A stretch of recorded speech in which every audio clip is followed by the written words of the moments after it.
नमस्कार. मैत्रीय लॉ मध्ये तुमचं परत एकदा स्वागत आहे. आणि आज आपण कॉन्स्टिट्यूशनल लॉ सेकंडचा 6वा युनिट बघणार आहोत. तर हा कशाबद्दल आहे? Services under the union and states. आपल्याला सगळ्यांना माहिती आहे, स्टेटचे 3 भाग आहेत. बरोबर आहे? कोणते कोणते 3 भाग आहेत? लेजिस्लेचर, एक्झिक्युटिव्ह आणि ज्युडिशरी. बरोबर आहे. लेजिस्लेचरचं काम काय आहे? कायदे बनवणं. एक्झिक्युटिव्हचं काम काय आहे? लॉजला एन्फोर्स करणं किंवा कायद्यांची अंमलबजावणी करणं. आणि ज्युडिशरीचं काम काय आहे? लॉजला इंटरप्रेट करणं. बरोबर आहे. आपलं आजचं लेक्चर एक्झिक्युटिव्ह वरती फोकस्ड असणार आहे. ओके. सो आपण पहिले थोडंसं याचं इंट्रोडक्शन पाहूया. पी सुबाराया म्हणाले होते, a country without efficient civil service cannot progress in spite of earnestness of the people at the helm of affairs in the country. सोप्या भाषेत सांगायचं झालं तर त्यांचं म्हणणं होतं, जोपर्यंत आपल्याकडे एफिशियंट सिव्हिल सर्व्हिस नसेल, म्हणजे काय? जोपर्यंत आपल्याकडे कार्यक्षम लोकसेवा नाहीये किंवा सक्षम सिव्हिल सर्व्हंट्स आपल्याकडे जोपर्यंत नाही आहेत, लोकसेवक आपल्याकडे जोपर्यंत नाहीये, नागरिक सेवक जोपर्यंत आपल्याकडे नाहीये, तोपर्यंत देशाची प्रगती होऊ शकत नाही. In spite of the earnestness of the people at helms of affairs in the country. म्हणजे आपले लीडर्स, आपले नेते किती पण चांगले असले तरी सुद्धा आपली प्रगती होणार नाही, जोपर्यंत आपल्याकडे एफिशियंट सिव्हिल सर्व्हिसेस नाहीयेत तोपर्यंत. Next point, the civil services backbone of any country. Civil services काय आहे? आपल्या देशाचा एक पाठीचा कणा आहे, असं आपण त्याला म्हणू शकतो. They keep the wheels of the governmental machinery going. जे गव्हर्नमेंटची कामं आहेत, जी सरकारी कामं आहेत, ती चालू ठेवली जातात, ती चालू ठेवतात आणि they act as an agent to the fulfilment of the policy of party in the office. जे काही पॉलिसीज बनवल्या जातात, त्या पॉलिसीज इम्प्लिमेंट करण्यासाठी आपल्याला कोण मदत करतं? Civil services. They act as an agent to fulfil the policy of party in office. ठीक आहे. So Article 308 to 323 of the Constitution make elaborate provisions for central and state services. ठीक आहे.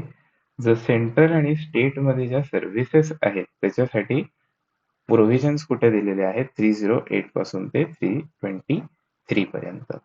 ठीक आहे. आता आपण 308 पाहूया काय सांगतोय.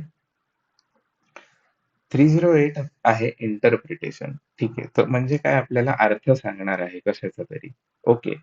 So in this part, unless the context otherwise requires, the expression state means a state specified in part A or B of the first schedule. So state म्हणजे काय?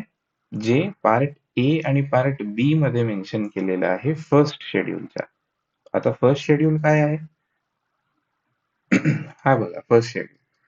फर्स्ट शेड्यूल काय आहे बघा आपलं? The states. ह्याच्यामध्ये काय दिलेलं आहे? स्टेट्सचं नाव दिलेलं आहे आणि टेरिटरीज बद्दल त्याची माहिती दिलेली आहे. सो हे तुम्ही बघू शकता. सगळे स्टेट्स आहेत, गुजरात, केरला, मध्य प्रदेश, तमिळनाडू. ठीक आहे. सो हा झाला आपला शेड्यूल 1. ओके. सो 309 आपल्याला काय सांगतो? Recruitment and conditions of service of person serving in a union or state. त्यांचं रिक्रुटमेंट कसं होणार? बरोबर आहे. त्यांची अपॉइंटमेंट कशी होणार? त्यांची नियुक्ती कशी होणार? आणि दुसरी गोष्ट म्हणजे कंडिशन्स ऑफ सर्व्हिस. त्यांच्या सर्व्हिससाठी, त्यांच्या कार्यावधीमध्ये काय कंडिशन्स असणार आहेत, हे आपल्याला आर्टिकल 309 सांगतं. ठीक आहे. सो सर्वात पहिले पॉइंट पाहूया. This article deals with how government employees of a union or state are recruited. त्यांची नियुक्ती कशी होते and their service conditions are decided. Service conditions म्हणजे काय? त्यांचे राईट्स काय असणार आहेत, त्यांच्या ड्युटीज काय असणार आहेत, बरोबर आहे. त्यांचं पे स्केल काय असणार आहे, त्या सगळ्या गोष्टी. Conditions of service. ठीक आहे. नेक्स्ट पॉइंट आहे, पार्लमेंट और state legislature can make laws regarding recruitment and service condition of such employees. बरोबर आहे. सो ह्या लोकांसाठी कायदे कोण बनवू शकतं? सेंट्रल लेव्हलवरती पार्लमेंट म्हणजे आपलं संसद आणि स्टेट लेव्हलवरती जे स्टेट लेजिस्लेचर्स आहेत ते कायदे बनवू शकतात. ठीक आहे. सो थर्ड पॉइंट काय सांगतोय आपल्याला? Until such laws are made, the President of India for Union and Governor of a state for state can make the rules. जर असे कायदे बनले नाहीत, जर ते कायदे बनले नाहीत, तर त्या केसमध्ये काय करायचं? तो थोड्या वेळासाठी, काही वेळासाठी प्रेसिडेंट ऑफ इंडिया हे युनियन सर्व्हिसेससाठी, सेंट्रलच्या सर्व्हिसेससाठी किंवा गव्हर्नर ऑफ अ स्टेट, राज्यपाल एका राज्याचे काय करू शकतात? रूल्स बनवू शकतात. ठीक आहे. These rules can also be made by any person authorized by the president or governor. त्यांनी पर्सनलीच बनवलं पाहिजे असं काही नाही. राष्ट्रपती किंवा राष्ट्रपती किंवा राज्यपाल ज्या पर्सनला ऑथोराइज करतात, ज्याला बनवण्याची परवानगी देतात, ते सुद्धा रूल्स रेग्युलेशन्स बनवू शकतात. Once a proper law is made by the legislature, it will override these rules. एकदा का लेजिस्लेचरनी कायदा बनवला, लेजिस्लेचर म्हणजे कोण? पार्लमेंट किंवा स्टेट लेजिस्लेचर. एकदा का यांनी कायदे बनवले, की जे रूल्स बनवलेले आहेत प्रेसिडेंट किंवा गव्हर्नरने, ते काही रूल्स मान्य राहणार नाहीत. They will override these rules. So the rules made by president or governor are temporary. बरोबर आहे. हेच म्हटलं मी आता. काय आहेत? थोड्या वेळासाठी आहेत, temporary, and they are subject to legislative control. Okay. आता आपण एक प्रकरण पाहूया. No height, no right. आता हे काय प्रकरण आहे बघूया. Madhya Pradesh public service commission versus Manish. याच्यात काय झालं होतं? The respondent applied for state services examination. ठीक आहे. And he gave preference for the post.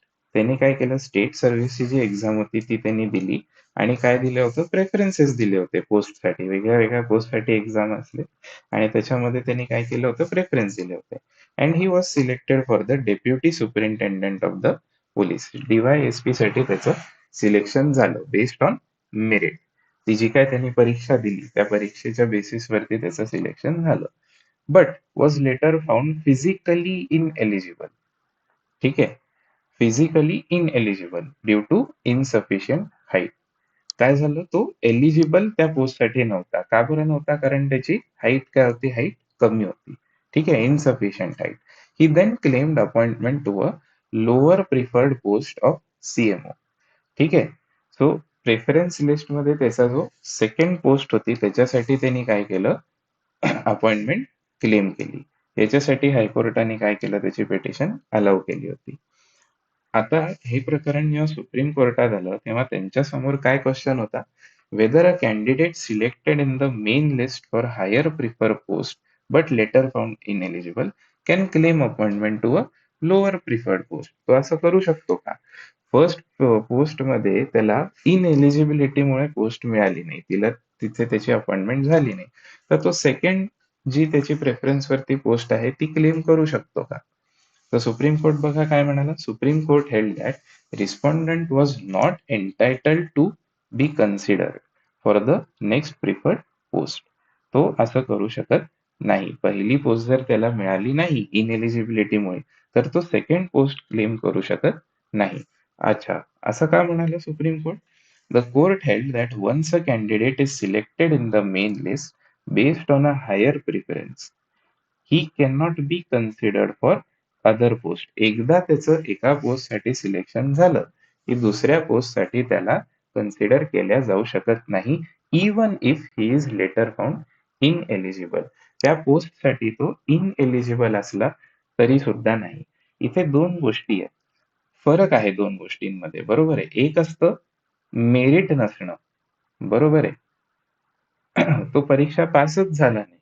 तिथे तर काही प्रश्नच उरत नव्हता कशाचा. पण इथे प्रश्न कोणता आहे? इनएलिजिबिलिटीचा. बरोबर आहे. तो त्या पोस्टसाठी एलिजिबलच नाहीये.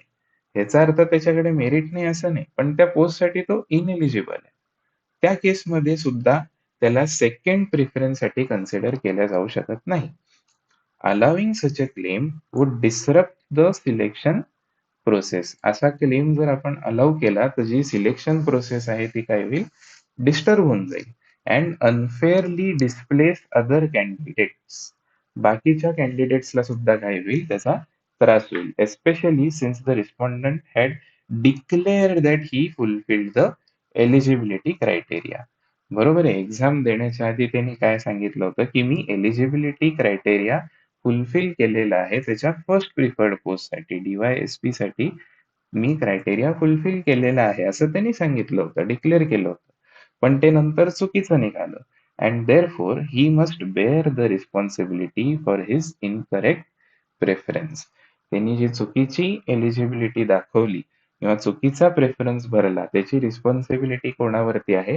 त्याच कॅन्डिडेटवरती आहे. बाकीच्या कॅन्डिडेट्सला आपण त्याच्यासाठी त्रास देऊ शकत नाही, असं सुप्रीम कोर्टाने सांगितलं. ठीक आहे.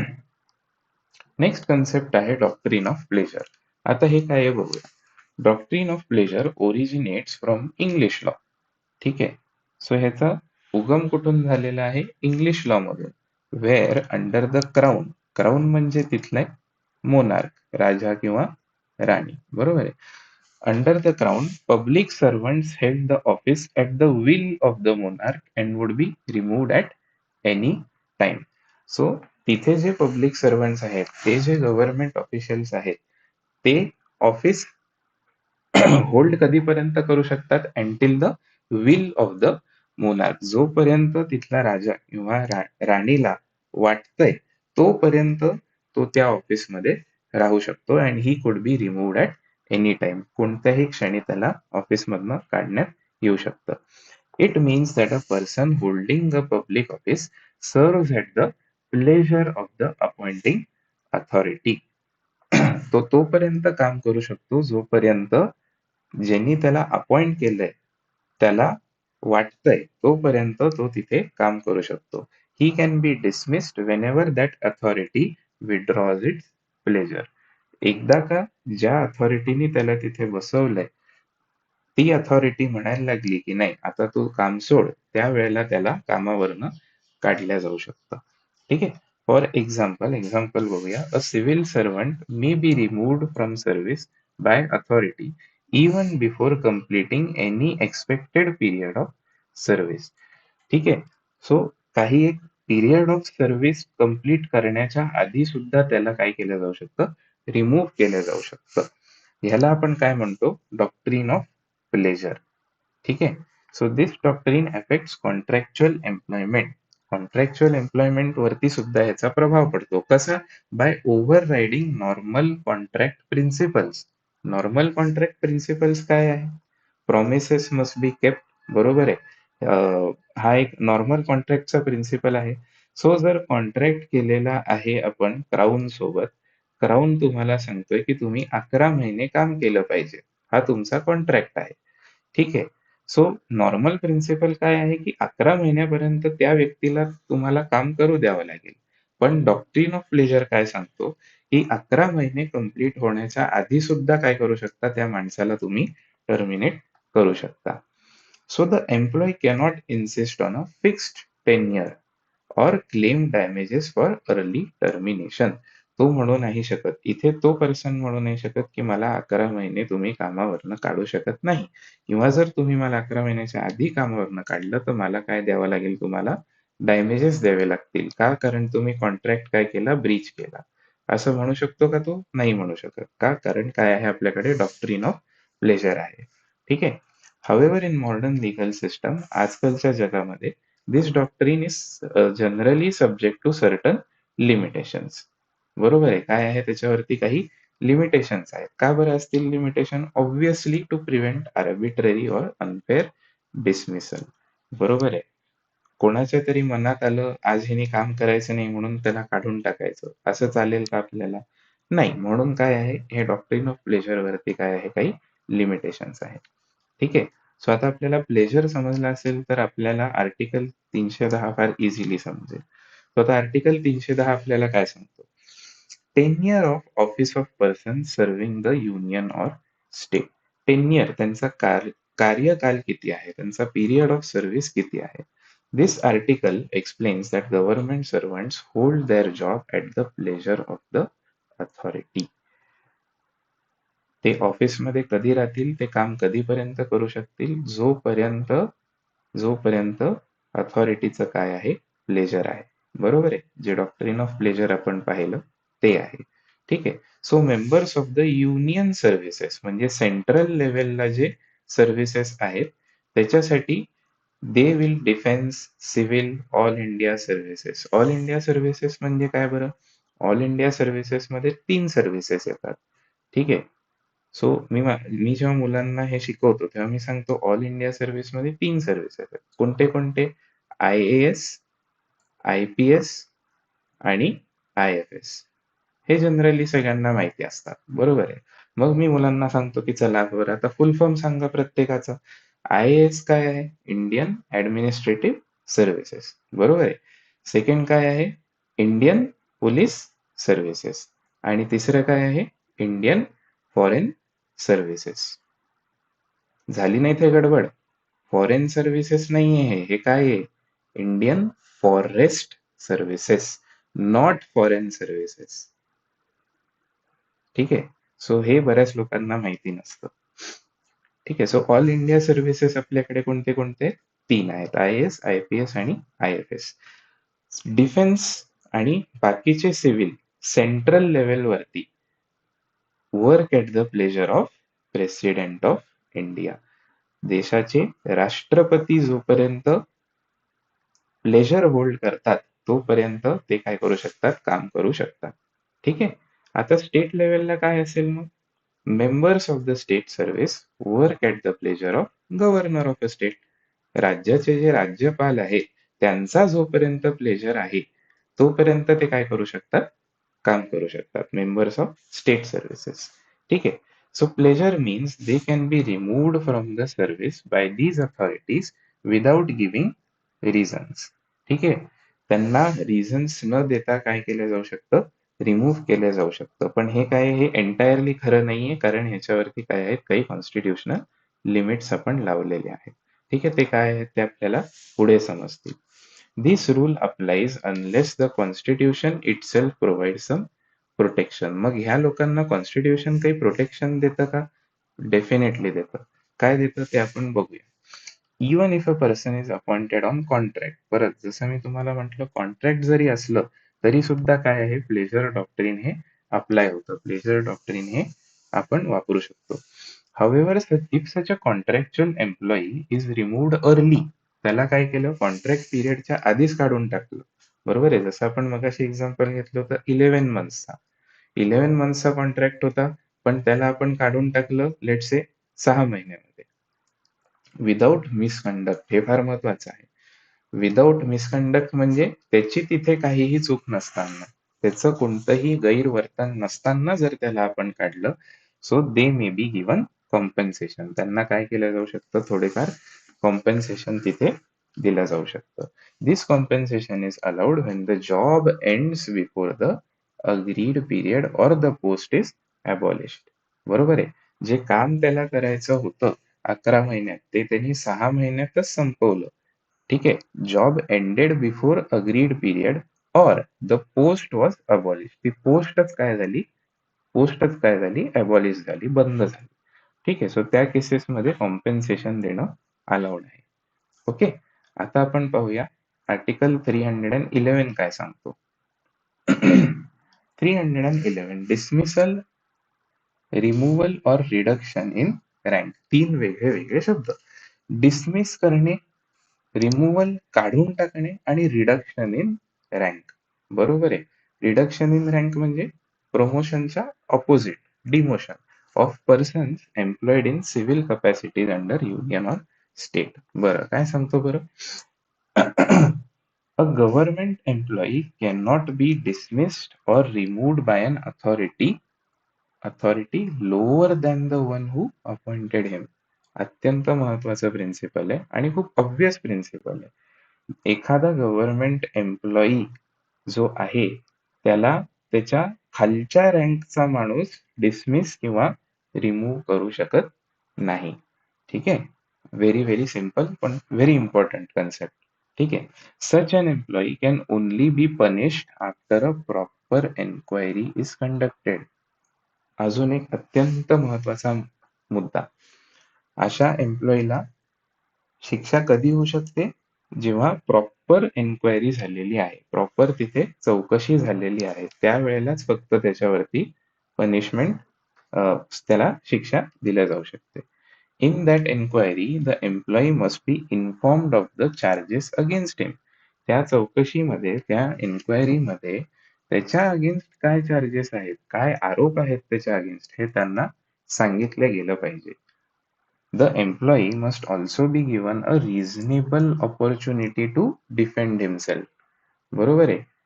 ते जे काही आरोप त्याच्यावरती लावलेले आहेत, त्या आरोपांपासून स्वतःला वाचवण्याची त्याला संधी दिली पाहिजे. Reasonable opportunity. After the inquiry, punishment can be given based on the evidence. एकदा एन्क्वायरी झाली, एकदा चौकशी पूर्ण झाली, की शिक्षा ही कशाच्या बेसिसवर दिल्या जाऊ शकते? जे काही पुरावे आपल्याला सापडलेले आहेत त्या एन्क्वायरीमध्ये, त्या चौकशीमध्ये, without a separate hearing on the penalty. ठीक आहे. एकदा का एन्क्वायरी झाली की पनिशमेंटसाठी आपल्याला वेगळी चौकशी करायची गरज नाहीये. पनिशमेंटसाठी वेगळी हिअरिंग ठेवायची आपल्याला गरज नाहीये. ठीक आहे. However, no inquiry is required if the employee is convicted in a criminal case. एन्क्वायरीसाठी एक एक्सेप्शन आहे. काय एक्सेप्शन आहे?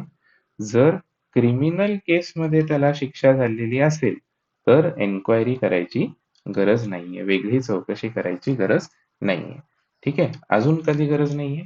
No enquiry is required if it is not reasonably practicable to conduct it. म्हणजे काय? Reasonably practicable to conduct it म्हणजे काय? त्या सिच्युएशनमध्ये enquiry घेणं हे शक्यच नाहीये. ठीक आहे. काही सर्कमस्टॅन्सेसमुळे एन्क्वायरी घेणं शक्य नाहीये किंवा एन्क्वायरी घेण्याची क्षमता तिथे नाहीये. ठीक आहे. सो त्या केसमध्ये सुद्धा एन्क्वायरीची गरज नाहीये. पण जर तुम्हाला असं करायचं असेल तर तुम्हाला काय करावं लागेल? Reasons to be recorded in writing. जर तुम्ही एन्क्वायरी घेत नसाल ह्या एक्सेप्शनच्या बेसिसवर, तर तुम्हाला काय करावं लागेल? लिखित कारणं नमूद करावी लागतील की तुम्ही चौकशी का बरं करत नाही. ठीक आहे.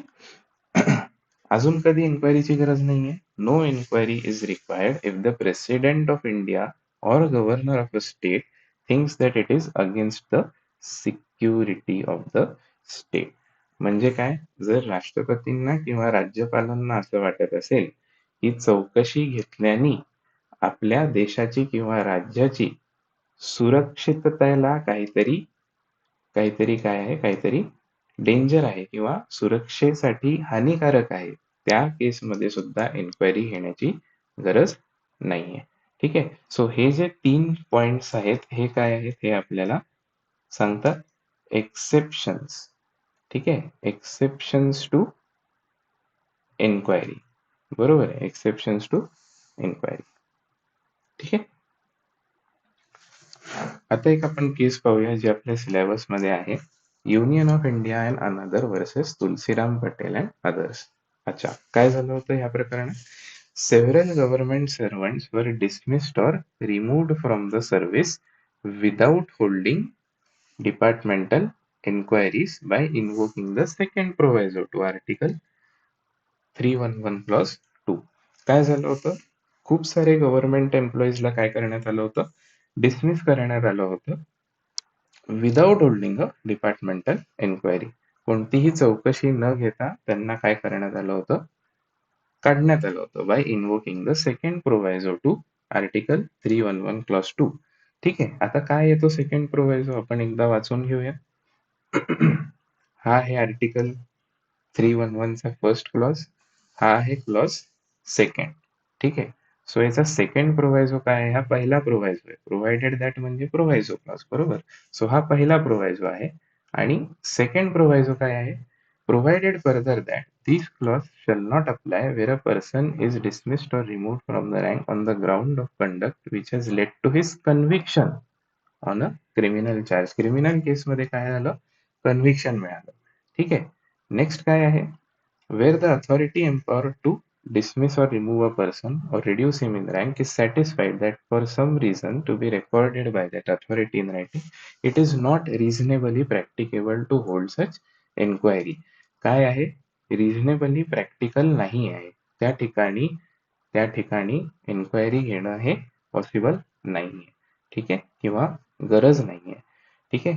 किंवा द प्रेसिडेंट और governor feels that it is in the interest of security of the state. ठीक आहे? काय होईल? सुरक्षेला काहीतरी हानी पोहोचेल.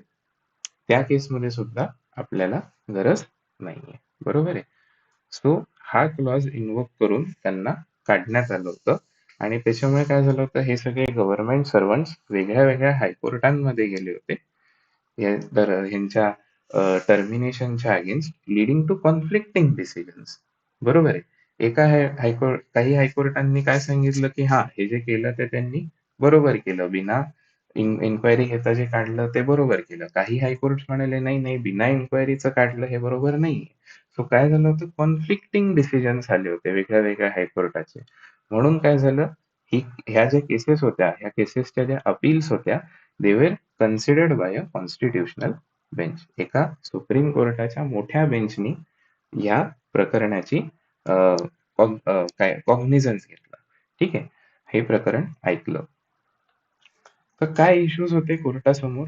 Weather the dismissal of a government servant without enquiry under the second proviso is valid. हे जे बिना इन्क्वायरीचे डिसमिस केलेलं आहे हे व्हॅलिड आहे का? ठीक आहे?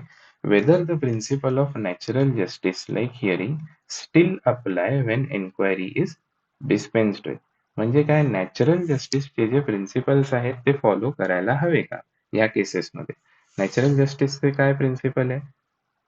सर्वात पहिलं प्रिन्सिपल काय आहे? Here here both side. ठीक आहे? दोन्ही बाजू ऐकल्याशिवाय कुठलंही डिसिजन केसमध्ये देऊ नये. बरोबर आहे? सो ह्या केसमध्ये जर एन्क्वायरीच झाली नाही, त्या ऑफिसर्सला त्यांची साईड मांडण्याची संधीच मिळाली नाही, तर इथे नॅचरल जस्टिसचं प्रिन्सिपल व्हायलेट झालंय का? आणि झालं असेल तर आपण अशा केसेसमध्ये व्हायलेट करू शकतो का? हे इश्यूज कोर्टासमोर आले होते. ठीक आहे? The supreme court of India upheld the validity. ठीक आहे? सुप्रीम कोर्टाने काय सांगितलं की हे जे बिना इन्क्वायरीचं काढलेलं आहे हे काय आहे? बरोबर आहे, in situations covered by the second proviso to article 311 and overruled contrary interpretation in earlier judgment. म्हणजे जिथे जिथे ज्या ज्या हायकोर्टांनी सांगितलं होतं की बिना इन्क्वायरीचं तुम्ही काढलंय ते बरोबर केलेलं आहे, ते जजमेंट्स काय केले? ओव्हररूल केले. ठीक आहे? आता कोर्टाने काय रिझन दिलं याच्यामागे? The court held that constitution itself permits the exclusion of natural justice. Constitution मध्ये लिहिलेलं आहे, आपण आत्ताच सेकंड क्लॉज वाचला, बरोबर आहे, सेकंड प्रोव्हायझो क्लॉज आपण वाचला की त्या केसेसमध्ये एन्क्वायरी घेणं गरजेचं नाही. त्या केसमध्ये एन्क्वायरी घेतली नाही तरी चालणार आहे. बरोबर आहे? Permits exclusion of natural justice safeguard in exceptional situation. त्या काही एक्सेप्शनल सिच्युएशन्स आहेत, प्रत्येक सिच्युएशन साठी नाही आहे. बरोबर आहे? Conviction, impracticability of enquiry, state security. Criminal केसमध्येच तुम्हाला कन्व्हिक्शन लागलंय, शिक्षा झाली आहे, एन्क्वायरी घेणं शक्य नाहीये किंवा एन्क्वायरी घेणं गरजेचं नाहीये किंवा स्टेट सिक्युरिटीचा मुद्दा आहे. बरोबर आहे? या केसेसमध्ये एन्क्वायरी घ्यायची गरज नाही. बरोबर? So once these conditions are satisfied, no prior hearing or enquiry is required. ठीक आहे? Public interest outweighs the individual rights.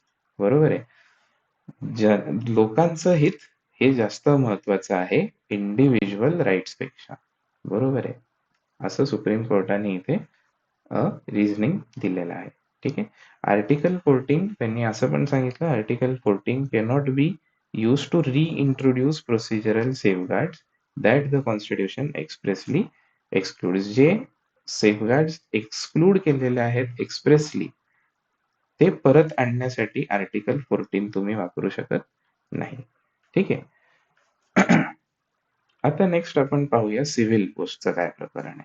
आता जर आपण इथे परत एकदा आर्टिकल 311 पाहिलं, सो इथे काय लिहिलेलं आहे बघा, no person who is a member of civil service of the union or an all India service or a civil service of the state. बरोबर आहे. शब्द काय त्यांनी वापरलेला आहे, सिव्हिल सर्व्हिस. वेरॅज ह्याच्या आधीच्या आर्टिकल्स मध्ये जर आपण पाहिलं तर काय वापरलेले आहेत शब्द बघा, 310 मध्ये काय होतं आपलं टेन्युअर. ह्याच्यात काय दिलेलं आहे, provided by this constitution every person who is a member of a defence service or of a civil service. बरोबर आहे. सो ह्याचा अर्थ काय, क्लिअर ह्याचा अर्थ असा आहे की 311 हे कशावर ऍप्लिकेबल आहे, सिव्हिल सर्व्हिसेसवर. डिफेन्स सर्व्हिसेसवर ऍप्लिकेबल आहे का, बेअर रिडिंग वरनं तर वाटतंय की नाही. बरोबर आहे. पण स्टील त्याच्यावरती एक केस होती. ती केस आहे V K Namdhuri versus union of India. Kerala हायकोर्टाची केस आहे. बघू याच्यात काय झालं.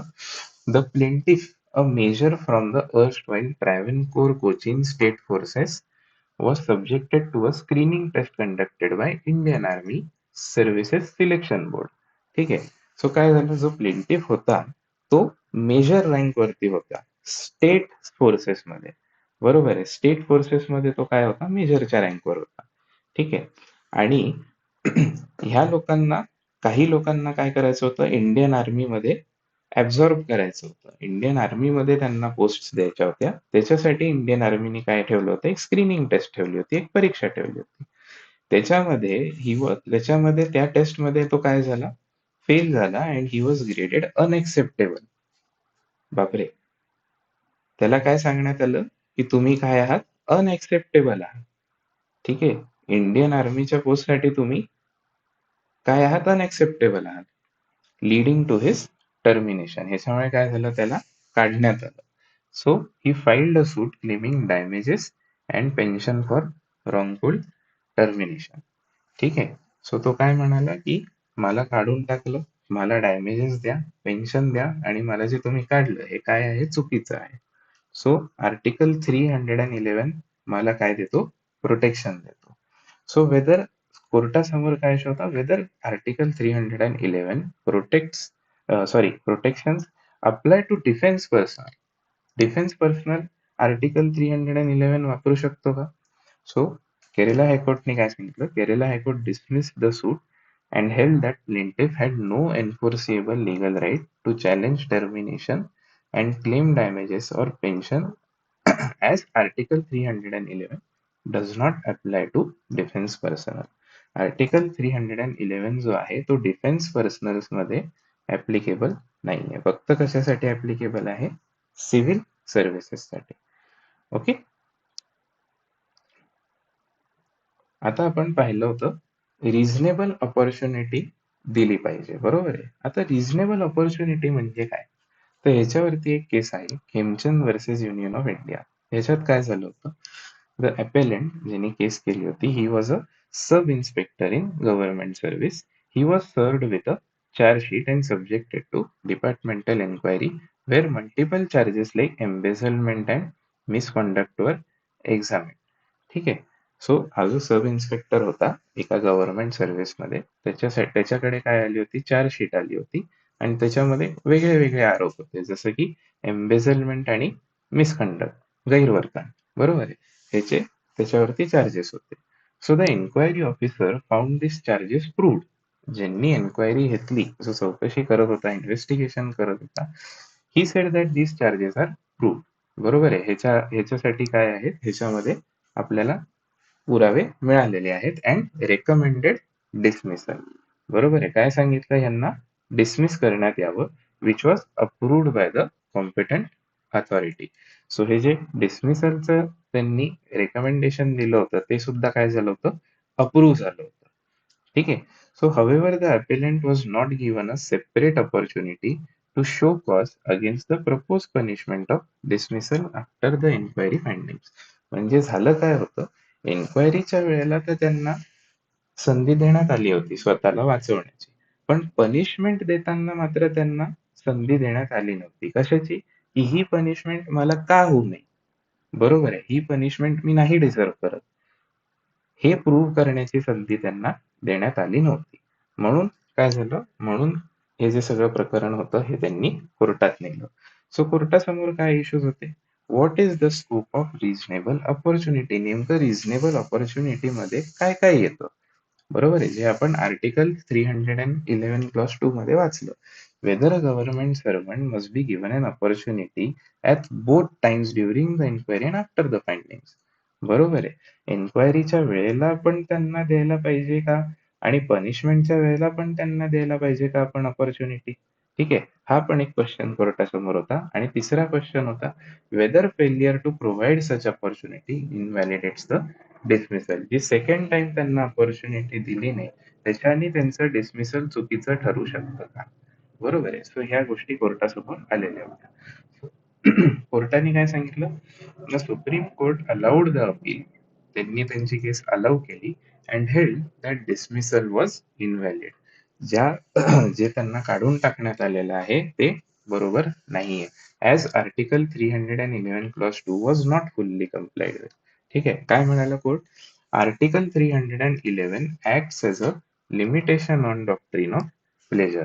बरोबर आहे, सो आर्टिकल 311 काय आहे, एक रिस्ट्रिक्शन आहे किंवा एक लिमिटेशन आहे, कशावरती, डॉक्ट्रिन ऑफ प्लेजर वरती. And it provides a two stage protection. जे प्रोटेक्शन आहे ते कसं आहे, डबल स्टेज आहे, टू स्टेज प्रोटेक्शन आहे. ठीक आहे, सो पहिलं स्टेज काय आहे, opportunity to defend against the charges. जे काही आरोप आलेले आहेत ते आरोपांपासून स्वतःला वाचवण्याची संधी आहे, कुठे, एन्क्वायरी मध्येच. बरोबर आहे. आणि second opportunity to make representation against the proposed punishment. बरोबर आहे, जी शिक्षा त्यांना देण्यात येणार आहे, दिली जाणार आहे, त्याच्या अगेन्स्ट सुद्धा त्यांना काय आहे, रिप्रेझेंटेशन करायची अपॉर्च्युनिटी आहे. Since this second opportunity was denied, the dismissal violated constitutional safeguards and was void. म्हणजे त्यांना सेकंड अपॉर्च्युनिटी दिली नाही, त्याच्यामुळे काय आहे, त्याच्यामुळे त्याच्यामुळे हे जे डिसमिसल आहे ते बरोबर नाहीये. ठीक आहे. So the court clarified what reasonable opportunity meant. Reasonable opportunity म्हणजे काय, कोर्टाने सांगितलं, सर्वात पहिले तर काय करायचंय, person must be informed of the charges. त्याच्या अगेन्स्ट आरोप काय आहेत हे त्याला सांगण्यात आलं पाहिजे. दुसरी गोष्ट म्हणजे he should have the chance to deny them and prove his innocence. ते आरोप मी केलेले नाही हे सिद्ध करायची त्यांना संधी दिली पाहिजे. बरोबर आहे. सेकंड काय आहे, the person must be allowed to defend themself by cross examining the witness. जे कोणी त्यांच्या अगेन्स्ट विटनेस आहे, जे कोणी साक्ष द्यायला आलेले आहेत, त्यांची काय त्यांना घेता आली पाहिजे, उलट तपासणी घेता यायला पाहिजे.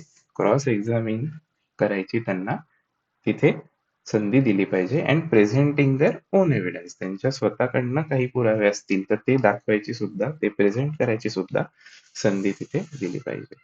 After the enquiry the person must be given a chance to explain why the proposed punishment should not be imposed. Enquiry मध्ये ते दोषी सापडले तरी सुद्धा त्यांना संधी दिली पाहिजे की जी पनिशमेंट आहे ती पनिशमेंट तुमच्यावरती का दिली, ती पनिशमेंट तुम्हाला का दिली जाऊ नये हे दाखवण्यासाठी सुद्धा तुम्हाला संधी दिली पाहिजे. सो हे तीन गोष्टी याच्यामध्ये आल्या पाहिजे.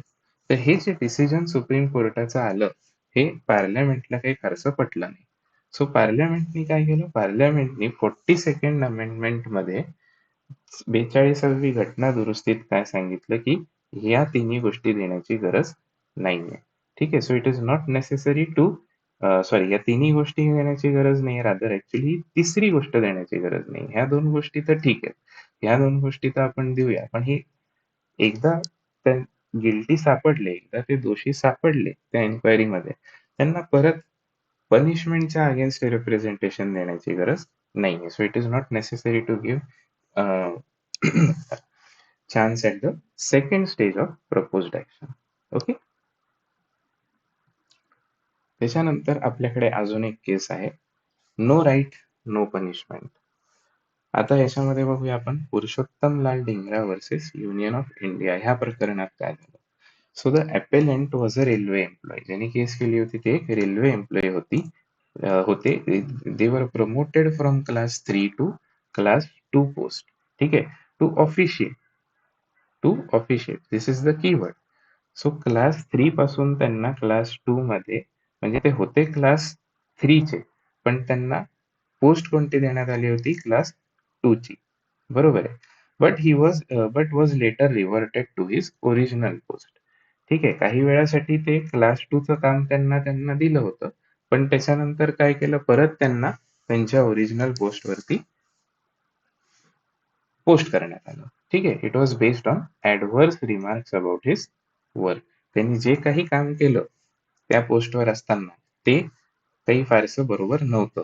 ठीक आहे, सो ऍडव्हर्स रिमार्क्स असल्यामुळे त्यांना काय केलं, त्यांच्या जुन्या पोस्टवरती परत ट्रान्सफर केलं.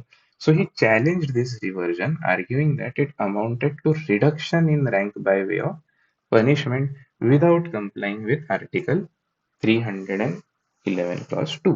बिना एन्क्वायरी घेता तुम्ही काय केला, माझा रँक काय केला, रिड्यूस केला.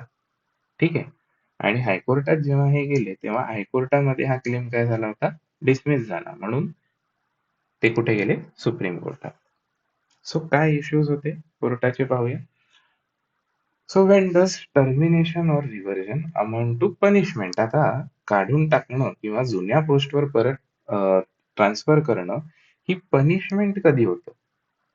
बरोबर आहे, ही शिक्षा कधी होते? Under article 311 clause 2. And what is the distinction between termination simpliciter and punitive termination?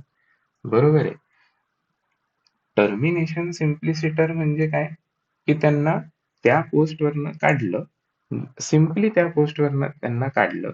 पण प्युनिटिव्ह टर्मिनेशन म्हणजे काय, त्यांना शिक्षा म्हणून त्या पोस्टवरनं काढलं. ठीक आहे, सो ह्या दोन गोष्टींमध्ये नेमका फरक काय आहे? बरोबर आहे.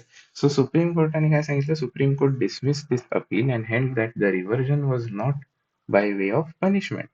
या केसमध्ये त्यांचं जे रिव्हर्जन झालेलं आहे, त्यांना त्यांच्या ओरिजिनल पोस्टवरती ट्रान्सफर करण्यात आलं, that was not by way of punishment. ती त्यांना शिक्षा दिली जात नव्हती.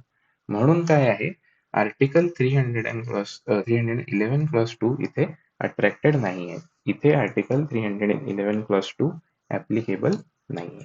Okay, court laid down the key test. आता की टेस्ट काय आहे, कोर्टाने आपल्याला एक टेस्ट सांगितली. सो टेस्ट मध्ये कोणत्या दोन गोष्टी आपल्याला चेक करायच्या? सर्वात पहिले, whether the servant had the right to hold the rank or the post.